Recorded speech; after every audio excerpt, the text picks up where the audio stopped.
Queria convidar os irmãos e as irmãs a abrirem suas Bíblias no Evangelho de João, capítulo 21, a partir do versículo 1. Evangelho segundo João, capítulo 21, a partir do versículo 1. Uma narrativa bem interessante que acontece logo depois da ressurreição de Cristo, aqui no Evangelho segundo João. E nós vamos ver alguns aspectos bem aplicados na nossa vida sobre essa passagem. Então fala assim a palavra de Deus. Depois disso, tornou Jesus a manifestar-se aos discípulos junto do mar de Tiberíades, e foi assim que ele se manifestou. Estavam juntos Simão Pedro, Tomé, chamado Dídimo, Natanael, que era de Caná da Galileia, os filhos de Zebedeu e mais 2 dos seus discípulos. Disse-lhe Simão Pedro: vou pescar. Disseram-lhe os outros: também nós vamos contigo. Saíram e entraram no barco, e naquela noite nada apanharam. Mas ao clarear da madrugada estava Jesus na praia. Todavia os discípulos não reconheceram que era ele. Perguntou-lhe Jesus: filhos, tendes aí alguma coisa de comer? Responderam-lhe: não. Então lhes disse: lançai a rede à direita do barco e achareis. Assim fizeram e já não podiam contar a rede, tão grande era a quantidade de peixes. Aquele discípulo a quem Jesus amava disse a Pedro: é o Senhor. Simão Pedro, ouvindo que era o Senhor, cingiu-se com sua veste, porque se havia despido, e lançou-se ao mar. Mas os outros discípulos vieram no barquinho, puxando a rede com os peixes, porque não estavam distante da terra, senão quase 200 côvados. Ao saltarem em terra, viram ali umas brasas, e em cima peixes, e havia também pão. Disseram-lhe Jesus: trazei alguns dos peixes que acabastes de apanhar. Simão Pedro entrou no barco e arrastou a rede para a terra, cheia de 153 grandes peixes, e não obstante serem tantos, a rede não se rompeu. Disse-lhe Jesus: vinde, comei. Nenhum dos discípulos ousava perguntar-lhe: quem és tu? Porque sabiam que era o Senhor. Veio Jesus, tomou o pão e lhes deu, e de igual modo o peixe. E já era esta a terceira vez que Jesus se manifestava aos discípulos, depois de ressuscitado dentre os mortos. Amém? Vamos orar. Senhor nosso Deus, nosso Pai, nós nos colocamos na tua presença, Senhor Deus, te pedindo pela tua misericórdia, te pedindo, Senhor Deus, pelo auxílio do teu Espírito Santo, só possa usar o teu servo, Senhor Deus, tão limitado. Que neste momento, Senhor Deus, todos os meus erros, minhas incertezas, Senhor Deus, todas as minhas limitações, não sejam barreiras, Senhor Deus, para a pregação do teu Evangelho. Que o teu Evangelho fale por si, Senhor Deus. Que a tua palavra se sobressaia, porque não é a minha, Senhor Deus, mas é a tua palavra, que eu e que todos nós precisamos ouvir essa noite. Ajuda-nos, Senhor Deus, nessa jornada, em nome de Jesus. Amém. Hoje pela tarde, ao pensar sobre a palavra que trarei essa noite, me veio esta passagem à cabeça, e eu então lendo, relendo, analisando o contexto que ela é colocada. Ela é uma passagem bem interessante. Primeiro porque aqui nós temos uma multiplicação milagrosa. Não é bem uma multiplicação milagrosa, é uma pesca milagrosa, na verdade. Quer dizer, os discípulos naquele momento não tinham peixe nenhum, e Jesus então diz a eles: lança o barco, ou lança a rede à direita do barco, e vocês vão pegar alguma coisa. E então ali eles pegam uma grande quantidade de peixe. A quantidade em si, que a Bíblia fala 153 grandes peixes, pode ter um significado, mas esse significado se perdeu um pouco no tempo.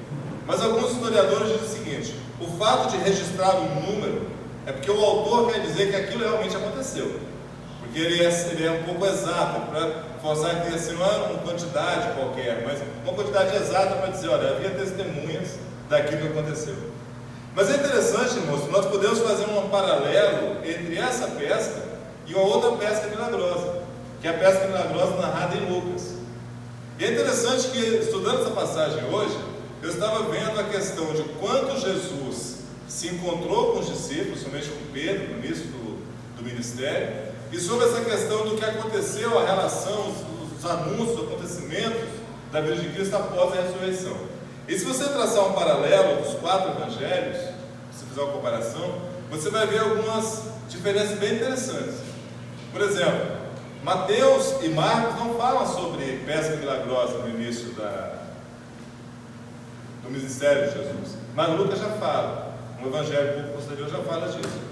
E João, ele pega também essa questão da pesca milagrosa e traz, não para o início do ministério de Jesus, mas para o início do ministério dos apóstolos, porque aqui Jesus já havia cumprido a sua missão de se entregar por nós.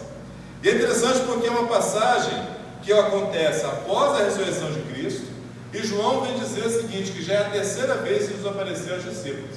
E é interessante o autor de João registrar isso, porque essa narrativa no capítulo 21, se você observar, ela parece aquilo que os autores chamam de anticlímax. Quer dizer, houve um final da história no capítulo 20, onde inclusive o narrador diz por que ele escreveu aqueles milagres e por que ele escreveu aquela narrativa, e depois parece que a história recomeça com essa nova narrativa e um novo final, né? É um anticlímax. Por isso que alguns estudiosos do texto dizem que talvez pudesse estar em outro local, mas quando nós analisamos o texto bíblico, nós temos que analisar da forma como está colocado e tentar entender o que o autor queria nos dizer com isso. E é interessante que parece que o autor, ele quis dizer uma coisa do seguinte sentido: olha, os milagres que eu escrevi aqui, os fatos que Jesus fez aqui, eu fiz para que vocês crescem que ele era o Filho de Deus, eu fiz para que vocês crescem que ele foi enviado pelo Pai. Ele fala assim: foram registrados para que creais Jesus é o Cristo, o Filho de Deus, e para que crendo tenhais vida em seu nome. No final do capítulo 20. E ele reinicia essa narrativa no capítulo 21 como um complemento do que ele tinha escrito antes. A impressão que dá é como se ele falasse assim: olha, vocês precisam crer em Jesus, tudo que eu escrevi até agora para que vocês creiam em Jesus e para que vocês tenham vida em seu nome. Mas com essa vida em seu nome, vocês precisam fazer algo com ela. Vocês precisam agora começar a usar essa vida nova na continuidade da mensagem do Evangelho. Então é interessante porque essa passagem tem algumas coisas que parecem até um pouco cômicas, se você consegue observar. Primeiro que a passagem se passa de madrugada. E aqueles que têm o gosto de pescar, né, ou a paixão por pesca, é uma paixão que eu ainda não fui afetado por ela, né, mas eu entendo quem a tenha, né? As pescas, principalmente pescas aqui com o Pedro, que era um pescador profissional, é sempre a tendência você começar a pescar de madrugada, né? Se o Marcos estivesse aqui, ele ia dar uma aula, né? Porque o pastor Marcos gosta de pescar. Então, ele gosta de pescar e enfrentar onça, né? São 2 coisas que ele gosta de fazer. Então é interessante porque eles estão de madrugada, porque é justamente num horário calmo, onde você não tem movimentação, você não tem luz do sol, você não atrapalha os cardumes, você pode pegar os cardumes no momento que eles estão em certa paz. Então os pescadores profissionais tendem a fazer isso, né? Sair pela madrugada a pescar. E esses homens estavam de madrugada pescando. E tem uma passagem, o texto conta algo interessante e pitoresco, que Pedro estava nu. A tradução revista atualizada fala despido, né? Mas se você olhar no inglês, fala naked mesmo, fala que estava pelado, né? Por que ele estava nu? Nós já observamos aqui, inclusive na escola dominical passada, que as pessoas da época de Cristo não tinham muitas roupas. Quem tinha muita roupa eram pessoas ricas. As pessoas mais simples, elas tinham uma peça de roupa, no máximo 2 peças de roupa, porque era algo caro e não havia ainda entre os pobres, entre aquelas pessoas que trabalhavam, o que nós chamamos hoje de moda. A roupa era um utilitário, algo que você usava para se cobrir, para se proteger, e não algo que você usava para passar algum tipo de mensagem, como a gente hoje tende a fazer com nossas roupas. Então possivelmente Pedro tinha 1 ou 2 roupas mesmo, não tinha muita coisa. E então, para pescar, por que os pescadores geralmente tiravam a roupa, ou pelo menos levantavam, né, usavam uma túnica até a cintura? Para dar mobilidade, para poder andar no barco com certa liberdade, porque usava-se uma túnica, né, que parasse um pouco nas pernas, porque a água em si, né, a luta com a água já molhava bastante a roupa. Então, para você evitar que você estragasse a sua roupa, ou que você tivesse um empecilho na manobra das suas redes, E era madrugada, só tinha realmente os companheiros de pesca, era comum que os pescadores tirassem a sua roupa, ou pelo menos cingissem a sua roupa, né? Então Pedro estava nu. É interessante essa questão. E quando os discípulos veem Jesus na praia, dizem o seguinte: não reconheceram que era ele. E ele perguntou Jesus: filhos, tende aí alguma coisa para comer? E então, quando ele disse para lançar a rede e puxar, e veio aquele peso de peixes, um dos discípulos parece que veio à memória deles já uma pesca anterior, e ele já falou assim: Pedro, é o Senhor, é o Senhor. É interessante, o pastor João Mário aqui antes estava falando sobre a voz do pastor, né? Então aqui nós temos a voz do pastor: filhos, tendes alguma coisa para comer? Não temos, porque até agora não pescamos nada. E depois a ordem de lançar a rede. Então isso remete ao milagre de Lucas, onde ele diz também: lançar a rede, e Pedro diz: olha, Senhor, não pescamos nada até agora, mas sob tua voz, sob teu comando, sob tuas ordens, lançaremos a rede. E Lucas diz que a rede era tanto peixe que estava a ponto de rasgar. Então parece que aquilo se repetiu no coração deles, parece que aquilo aqueceu no coração deles. E é interessante, porque esses discípulos estavam, mesmo na narrativa de João, eles terem tido uma ou duas reuniões anteriores com o Senhor ressuscitado, isso tem inclusive alegrado o coração dele, como nós vamos ver daqui a pouco. Parece que ainda faltava um encorajamento, ainda faltava algo dentro deles para se libertar, porque naquele momento, ao invés de eles estarem se organizando para pregar o Evangelho, ou para ver o que eles poderiam fazer pelo reino, Pedro falou assim: vou pescar, vou continuar a minha vida, vou pescar, vou esperar uma coisa. E parece que Jesus tinha que mover o coração de Pedro, para falar: Pedro, não é mais tempo de pescar, não é mais tempo de você se dedicar àquilo que é o seu trabalho secular, não é mais tempo para você se preocupar com as empresas do seu pai de pesca, é um tempo novo. E então quando Jesus diz assim: vocês têm o que comer? Eles dizem: não temos. E ele então dá esses peixes. Algo interessante, Pedro sai do barco. Aqui a narrativa diz que eles estavam a cerca de 90 a 100 metros da margem, por isso que eles não ouviram ali a voz do mestre. E Pedro, naquele desespero, ele se veste rapidamente e se joga no mar para ir encontrar com Jesus. E Jesus fala assim: traz os peixes. Aí Pedro está nadando, parece que ele para e sai de volta para ajudar o pessoal. Ele deixou os amigos lá no barco, ele: opa, tem que ajudar porque está pesado. Corre para trás e vai lá e puxa a rede. Parece que é um desespero de Pedro de encontrar com Jesus. E é interessante que quando Jesus está na praia, que os discípulos chegam com aquele montão de peixe, o que já tinha lá com Jesus? Já tinha peixe, já tinha pão, já estava assando peixe. Vocês têm alguma coisa para comer? Não temos. Então lança a rede e pega os peixes. Mas não são esses peixes que eles vão comer. Não eram esses peixes que eles vão comer. Jesus já tinha peixe ali. Jesus já tinha comida ali. Olha que interessante. Quer dizer, vocês estão vendo esse milagre que eu acabei de fazer com vocês? Vocês viram essa pesca? Já que eu não quero que vocês fiquem perdendo tempo pescando, enquanto vocês precisam falar comigo, porque eu tenho coisas novas para vocês, eu preciso aquecer o coração de vocês. Se o problema de vocês é peixe, a gente resolve rapidinho. É só jogar a rede e puxa que vem peixe. Mas o assunto aqui não é peixe. O assunto aqui é o que eu quero conversar com vocês. Os peixes, não se preocupem. Os peixes eu consigo para vocês. Se é isso que estão segurando, que está segurando o barco de vocês no lago, eu preciso conversar com vocês.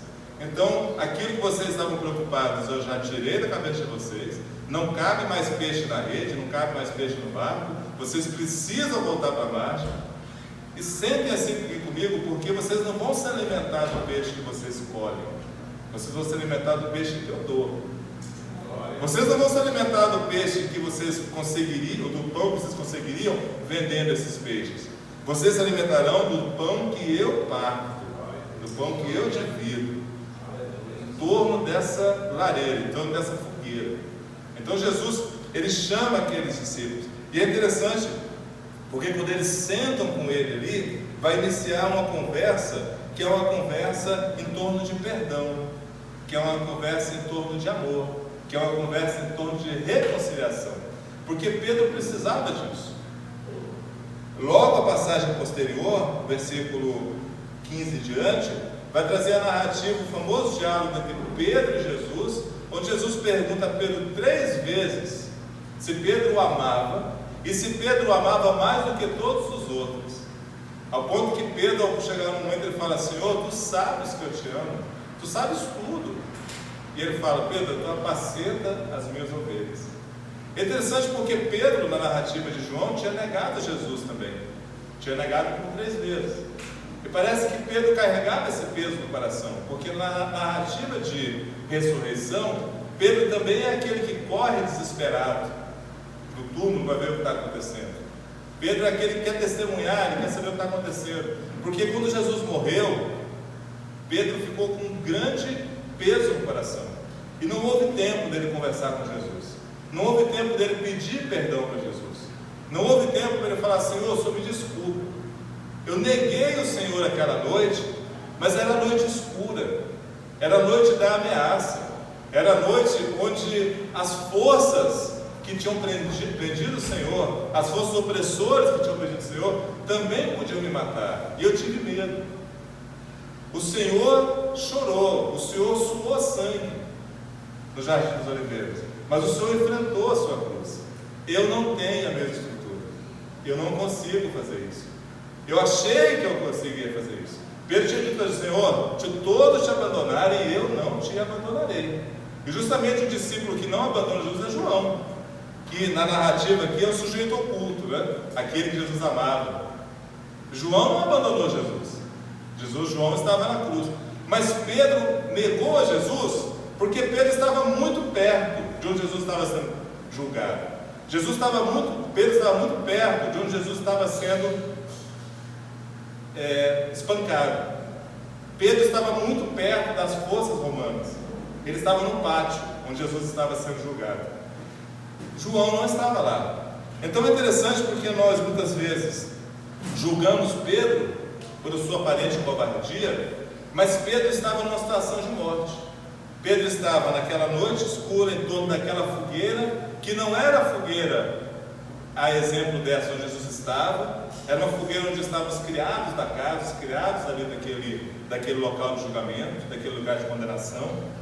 Não eram discípulos de Jesus, e ele ali naquela fogueira, ele é identificado como um discípulo de Jesus, porque fala assim: você é galileu, o jeito de você falar te entrega. Quer dizer, o sotaque dele entregava ele, né? Era como o galileu como fosse nordestino, como fosse nortista. Ele tem uma forma própria de falar. Eu sei que o pessoal do sul, do centro-oeste também tem, mas ali eu estou falando de Galileia no norte, né?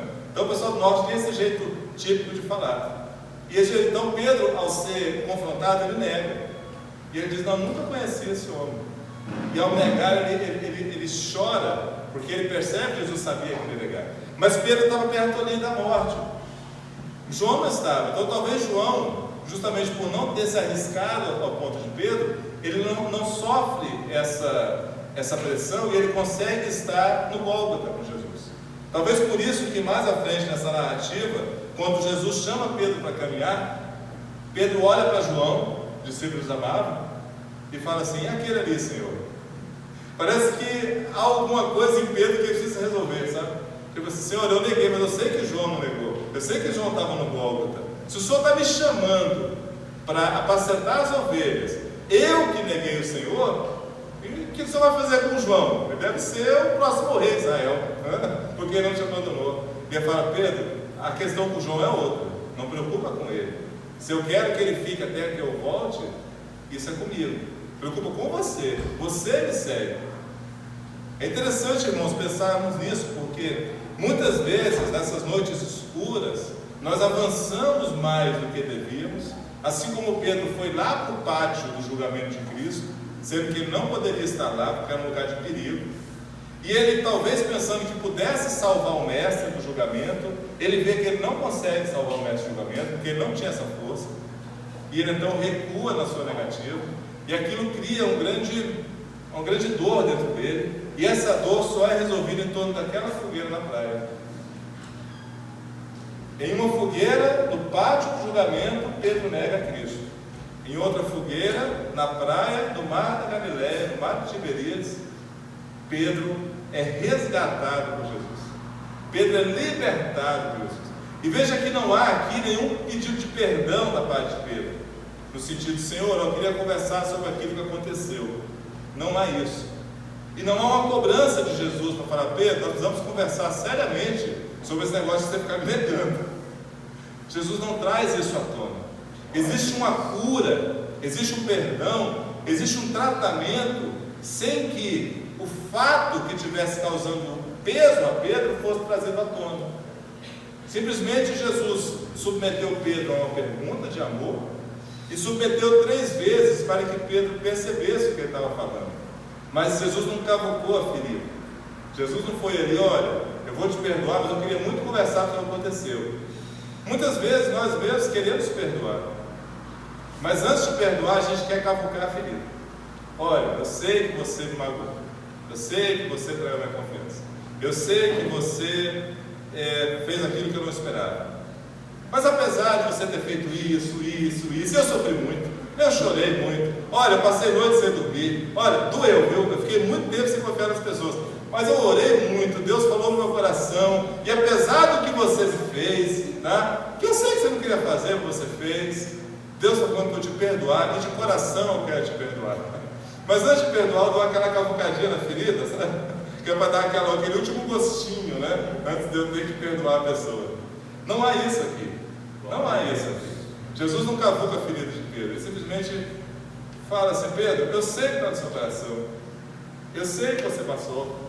Eu não preciso expor você aos seus colegas, porque todo mundo sabe o que aconteceu. A história já vazou, todo mundo sabe. Mas eu preciso resgatar você, Pedro. Porque desde aquele primeiro momento que a gente se encontrou, lá na Galileia, lá na beira desse mesmo lago, eu falei assim, Pedro, você é uma pedra, você é Kéfas, você não é Simão, você é Kéfas. E Pedro talvez naquele momento entenda por que Jesus o chamou de pedra, porque era alguém que mesmo duro, alguém que mesmo tinha algo a ser trabalhado em si, era alguém que podia ser usado para colocar algo em cima, para se apoiar algo em cima. E ele fala, Pedro, apacenta minhas ovelhas, porque você é pedra, você consegue aguentar a pancada, porque você me negou. Eu sei que você chorou muito, mas você não abandonou tudo, você continuou aqui. E Jesus faz isso ali, nessa conversa dele, junto com seus colegas. E é interessante nós pegarmos aqui a questão de, quando João diz, olha, essa é a terceira vez que Jesus falava ou aparecia para os seus discípulos. O termo 3 vezes na Bíblia é sempre usado como um processo de afirmação ou de reafirmação, um processo onde você começa tendo uma consciência, essa consciência é reforçada e depois isso vai para uma ação. Sempre a questão das 3 vezes, né? E aqui João coloca a questão das 3 vezes. Aí nós temos que lembrar qual é a primeira vez que João fala. A primeira vez é logo no capítulo anterior, dos versículos 19 a 23, quando Jesus aparece ao cair da tarde daquele dia, o primeiro dia da semana, então no domingo, trancados as portas da casa onde estavam, os discípulos com medo dos judeus, veio Jesus, pôs-se no meio e disse-lhes, paz seja convosco. E dizendo isso, lhes mostrou as mãos e o lado. Alegraram-se, portanto, os discípulos ao verem o Senhor. Disse-lhes, pois Jesus outra vez, paz seja convosco, assim como o Pai me enviou, eu também vos envio. E havendo dito isso, soprou sobre eles e disse-lhes, recebei o Espírito Santo. Se de alguns perdoares os pecados, serão perdoados, e se o retiverem, serão retidos. Então essa primeira vez, a primeira narrativa que João coloca como Jesus com seus discípulos. Primeira coisa que Jesus faz ao entrar ali, depois de dizer paz esteja convosco, ele mostra as mãos e o lado. Ele mostra as mãos e o lado. Justamente as marcas do sacrifício dele. As mãos que foram marcadas pelos cravos na cruz e o lado que foi cortado pela lança do soldado, e a narrativa bíblica diz que saiu ali água e sangue. Então Jesus mostra para eles, olha, sou eu, e além do mais, eu estou vivo. Aquilo que aparentemente me matou não me causa mais morte. E é interessante como Jesus, ele ressuscita em um corpo glorioso, mas mantém as marcas para dar esse testemunho.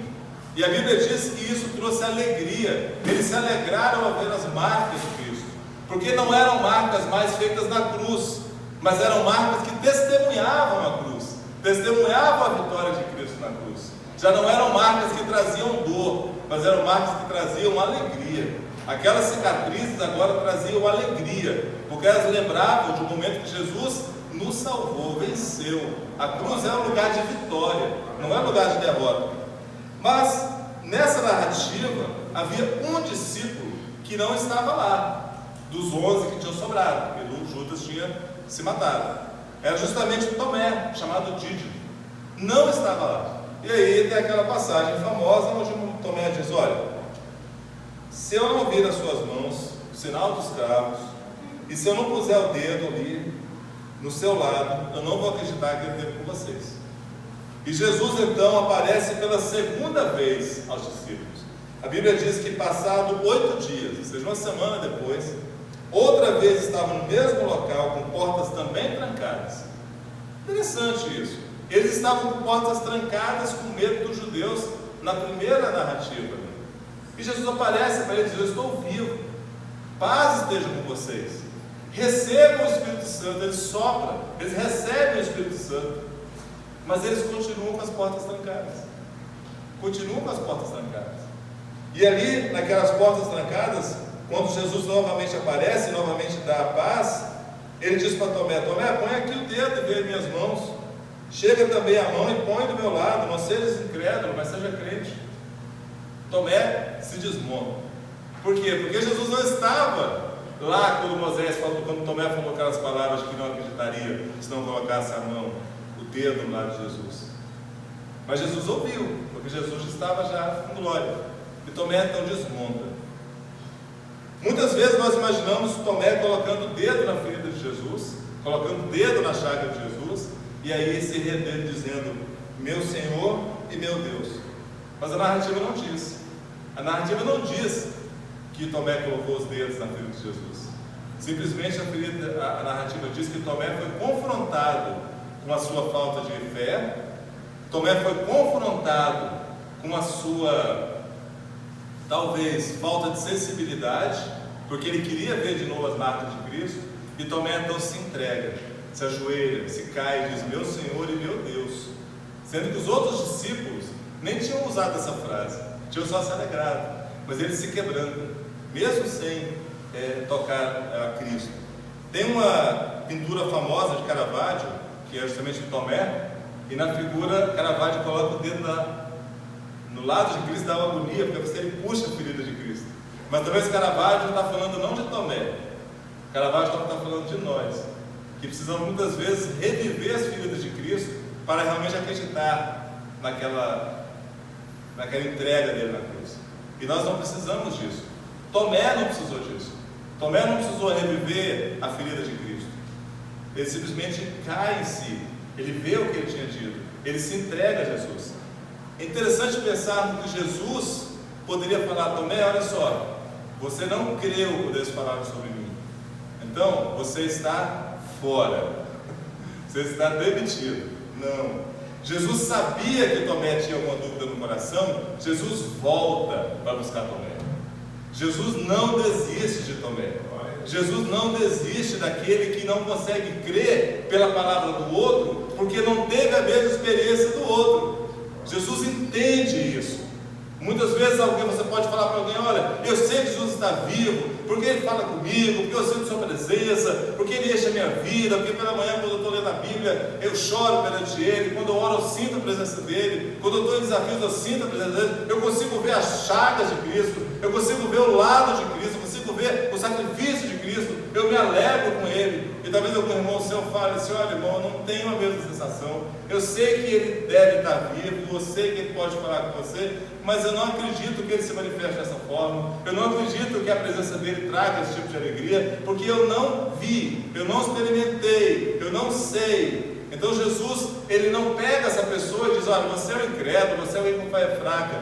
Ele entende a necessidade de fé de cada um, e Ele vai até Tomé e fala: Tomé, se o problema é ver, se o problema é tocar, se o problema é você ter a mesma experiência que seus irmãos tiveram e você não estava aqui, E talvez você possa falar assim, Tomé: Senhor, tu sabes de tudo, como é que você vem logo aparecer no dia que eu não estou? Eu estou fazendo outra coisa e o Senhor entra aqui e só mostra para eles. E eu? Não vai aparecer para mim não? Ele fala: Tomé, se é para isso, não tem problema. Eu voltei só por ti. Eu voltei só por você. Eu voltei só para que você entenda o que aconteceu. E Tomé entende. E muitas vezes isso acontece conosco. Jesus não deixa ninguém para trás. Jesus entende a forma como cada um de nós vê a fé, experimenta a fé. E Jesus sabe de que muitos de nós, no momento da noite escura, no momento onde nós estamos sentados na fogueira, não em torno dos crentes, não em torno dos discípulos, mas junto com aqueles que também não criam, junto com aqueles que serviam as pessoas que condenaram a Cristo, muitas vezes nós, com medo da morte, nós falamos: eu não sei quem é ele, eu não sei do que você está falando, eu não caminhava com ele, eu não conheço esse homem. Mas ele sabe que isso é da boca para fora. Isso é da boca para fora. E Jesus opera perdão. Então eu queria colocar os irmãos no final dessa mensagem isso. Essa narrativa mostra uma narrativa onde Jesus está preparando os seus discípulos para caminhar. Jesus está preparando os seus discípulos para caminharem sem ele, porque ele iria em breve retornar aos céus. Jesus começa essa narrativa de João lá no primeiro encontro, lançando o Espírito sobre eles, dando a certeza a eles que ele estava vivo, mostrando os testemunhos do seu sacrifício para eles. Depois ele retorna para salvar, para chamar, para convencer, para resgatar aquele que tinha ficado de fora, que era Tomé o Dídimo. Ele chama Tomé o Dídimo de fora. E quando ele tem este momento de reconciliação de Pedro com ele, e de reconciliação de Pedro consigo mesmo, Tomé estava lá. Tomé o Dídimo estava no barco. Tomé o Dídimo também foi um daqueles que puxou a rede. Tomé estava com Pedro. Nessa última aparição, Tomé estava lá. E ele pôde observar então esse novo milagre de Cristo, que aparentemente não foi algo tão grande quanto curar um paralítico ou fazer uma multiplicação de pães e peixes, mas foi um milagre talvez muito mais desafiador, que é justamente converter, limpar, salvar, tirar um coração pesado de Pedro e transformar aquele Pedro em alguém alegre, que vai caminhar com Cristo de novo. Deus quer fazer isso conosco. Ele se revela a nós, Ele dá o Espírito Santo a nós. Aqueles de nós que fomos débeis na fé, Ele aparece uma segunda vez, Ele conversa uma segunda vez, e Ele nos chama para caminhar, e Ele perdoa todos os nossos erros, mesmo os nossos erros cometidos naquela noite escura, em torno da fogueira, naquela companhia, naquele lugar que nós não deveríamos estar lá, porque nós não pertencíamos àquele lugar. Aquele lugar era Ele que estava sendo condenado, nós não tínhamos nada que estar ali naquele local, e por isso negamos a Ele, na voz de Pedro. Mas Ele reúne todos nós, e a pergunta que Ele diz, que Ele faz para nos perdoar, não é: você está arrependido? Você se tocou do que você fez? Você entendeu a gravidade dos seus atos, Pedro? Você realmente está constrangido? Você quer realmente o perdão? Não é essa a pergunta que Jesus faz. Ele só faz uma pergunta: tu me amas? E Pedro diz: eu te amo, eu te amo. Mas tu me amas mesmo, Pedro? O Senhor, eu te amo. Eu te amo mais do que todos. O Senhor sabe de tudo, eu te amo. Então, se você me ama, Pedro, então apacenta minhas ovelhas. Esquece o resto. Esquece o que aconteceu. Você me ama? Essa é a pergunta que Deus faz nos nossos corações, perante os nossos erros. Não é: você está realmente arrependido? Você está realmente quebrantado? Estamos. Porque nós sabemos que nossos pecados ofendem a Deus. Nós sabemos que os nossos pecados nos separam, eu diria não de Deus, mas nos separam daquilo que nós podemos ser. A negativa de Pedro não separou ele de Cristo. A negativa de Pedro, por um período de tempo, separou Pedro pescador do Pedro apóstolo. Aquele pecado de Pedro impediu que aquele pescador fosse para algo maior, se tornasse aquilo que Cristo lá no início do ministério tinha profetizado: você será um pescador de homens. Os nossos pecados, os nossos erros nos prendem aos nossos homens e mulheres pequenos, os nossos homens e mulheres pescadores. Mas quando Jesus, com o seu amor, retira de nós esse peso, Ele nos transforma naquilo que nós temos que ser, os missionários do Evangelho. Não porque somos perfeitos, mas porque nós confiamos e amamos a Ele. O amor de Deus é a chave para seguirmos a caminhada. E a alimentação vem em torno dessa chama, em torno dessa fogueira, vem pelo amor de Cristo e vem pelo pão e pelo peixe que o próprio Cristo preparou.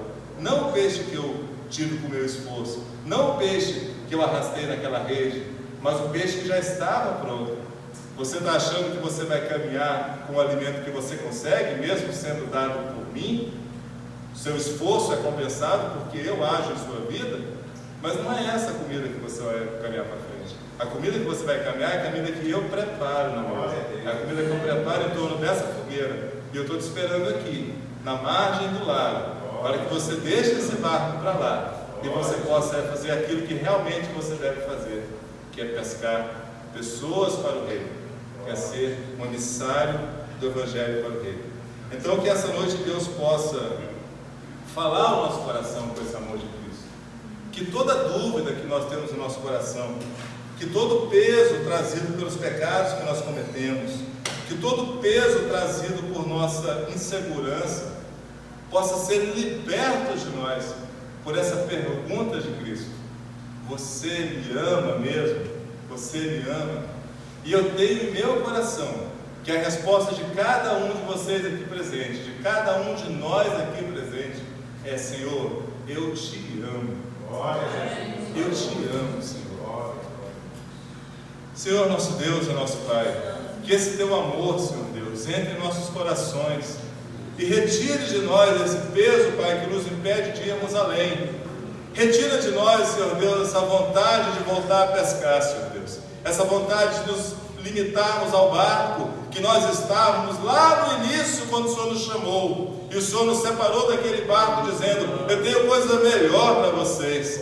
Mas nós queremos voltar, Senhor Deus, porque parece que o barco é o nosso porto seguro, mas o nosso porto seguro não é o barco, Senhor Deus. O nosso alimento não é o peixe que nós colhemos, não é o peixe que nós, Senhor Deus, pegamos com nossas redes, mas o nosso porto seguro, Senhor Deus, é aquela praia. Os portos seguros, Senhor Deus, é aquela fogueira. O porto seguro, Senhor Deus, é o Senhor que prepara aquele peixe e aquele pão, Senhor Deus, tão gostosos, Pai, que nos fortalecem para essa caminhada. Senhor, em nome de Jesus, essa noite, Senhor Deus, retira-nos, Pai, dos barcos onde estamos presos. Retira-nos, Senhor Deus, dessa vontade de voltarmos a pescar e leva-nos, Senhor Deus, para o barco, para a praia da Tua redenção. Leva-nos, Senhor Deus, para essa fogueira que aquece o nosso corpo molhado pela água, Senhor Deus. Dá-nos desse peixe, Pai, que o Senhor mesmo preparou. Dá-nos desse pão, Senhor Deus, que é o pão do reino, que nos ajuda na caminhada. Pai, em nome de Jesus, que o Teu amor, Senhor Deus, arranque de nós toda barreira que nos impede de caminhar e nos limpe, Senhor Deus, de todo pecado que nos separa daquilo, Senhor Deus, que o Senhor quer que nós sejamos, em nome de Jesus. Amém.